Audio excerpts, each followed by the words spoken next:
Well, hello, boys and girls. It's when I feel like it o'clock. Just so happens to be when I feel like it. Actually, it's always when I feel like it.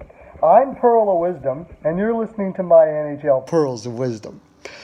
Not much going. It's kind of that dog days of summer. The only thing is that came out was Nylander changing his number and people getting all butthurt about it because they got to change their jersey. Why were you buying Nylander jerseys anyways? There's a really good chance he's not going to be able to stick around. So it's up to you. Complain about it, I guess. He'll be complaining more when he gets traded because he likely will be if they sign Marner. But that's not what I'm here.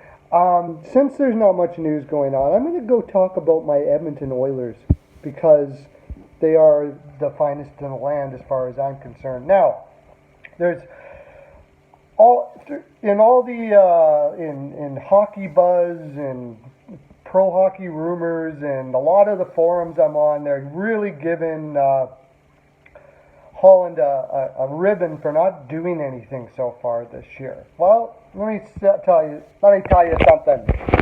I'm gonna pull you up here so I can find out what the hell's going on. There we go. Let me tell you something. Holland is holding out because there is a shitload of teams that aren't going to be able to sign a lot of players this year. And the longer you hold out, the less their value is. It's going to go down. The less you're going to have to give up for them. So I'm going to talk about 3 players that I think Holland might be targeting for the end of the year. First, I'm going to go to the New York Rangers. New York Rangers have been doing a lot of talk about trading Chris Kreider. First of all, let me say that Edmonton has $4 million in cap space. They don't really have much way to get rid of more for cap space. I kind of checked it out, and it doesn't look good that way. I'll go back into that a little bit later in the video. But let's say they got $4 million, give or take. New York Rangers are talking about trading possibly Chris Kreider, Pavel Buchnevich, which would be lovely, or possibly Vladislav Nemeshnikov. Now, I think that really they're just, when it comes to Pavel Buchnevich in particular, I think this is just a ploy to tell them, look, you don't have too much. Do you want to be here or not? Because you got to take our number or we're going to have to get rid of you. You're going to have to go somewhere else. I have a feeling Buchnevich is going to buckle and probably take like a 3-year deal in the $2.5 million range instead of rolling the dice and going to who knows where and not getting too much more. That's my feeling. But now, that being the case, if Pavel Buchnevich is really on the market, and they can pull him out for a second or maybe even 2 seconds. Sure, fire it up. Try to get him for $3-4 million for $4 million for 4 years or something of that nature. Hopefully they'd let you be able to talk to the agent to figure that out. That'd be great. I have a feeling he's not going anywhere. Chris Kreider is going to cost too much for us. No use going that direction. So the guy I like here is Vladimir Nemeshnikov.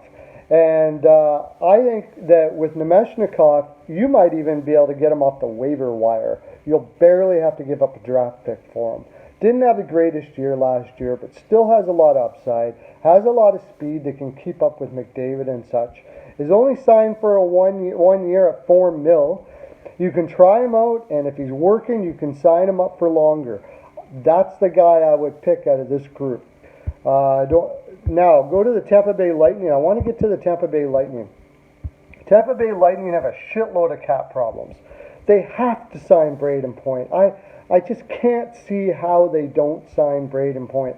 Stamkos is getting long in the tooth, 29 years old. They don't have any other center that is going to be able to give them that much of an impact.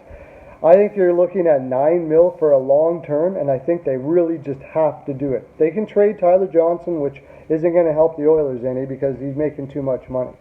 They can probably trade maybe Alex Killorn. I don't know how they're going to fill that out, but I know one thing. They have a guy there named Adam Ernie, who a lot of you may not know, was a late first round pick, has progressed very, just nicely. He's 24 years old. I think he got 12 points last year, but he was playing very low in Tampa's lineup. From what I saw of him, I saw a lot of offensive potential.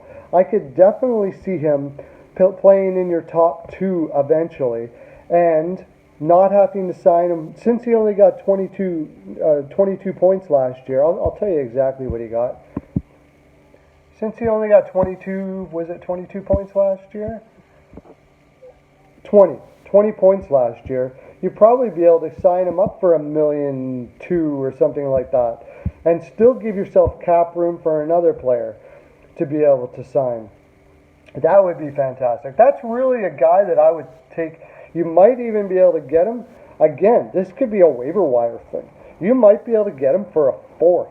And if you could, what a fantastic low risk, high possible reward player this would be. Being an RFA, you could sign him for 1.2 for 3 years probably, and he'd probably be happy right now. It would push him to unrestricted free agency, and if he's working out the way you could, sign him to a bigger contract after that. I really love the guy. It's somebody I'd be highlighting. Now, the other one I have is in Calgary. Calgary's got some cap issues. They got to sign Tkachuk, and they have some restricted free agents, and Sam Bennett, who is the guy I would target. Now, I think they're going to be able to free up the cap space in other ways. They're looking to trade T.J. Brody. Michael Frolik has been obviously out there for quite some time. He almost went to Minnesota. I think it's possible they're going to be able to make the cap space, but even if they do, it's still going to be tight. Also, there's Derek Ryan there. You might be able to, for a 32-year-old, he's only got 2 years left at $3 million. If the other guys don't pan out that I've been just mentioning, I think he's a good possibility to throw a very low draft pick at. He can bring you 40 points, somewhere around there, and play very good on both ends of the ice. My last one, you must have, I'm sure you've seen my Gusev video on this, but barring the fact that they can't get Gusev, which is a very good possibility, I think there's a player here that you can get for just under their cap, who is only signed for 1 more year, I believe, and that's Cody Eakin. Cody Eakin would be a good, because you could play him on the second line, he can play on the third line center, depending on where you want to put Hopkins, and if you want to put Hopkins up with Draisaitl and McDavid, throw him up there for a solid second, he can play that role.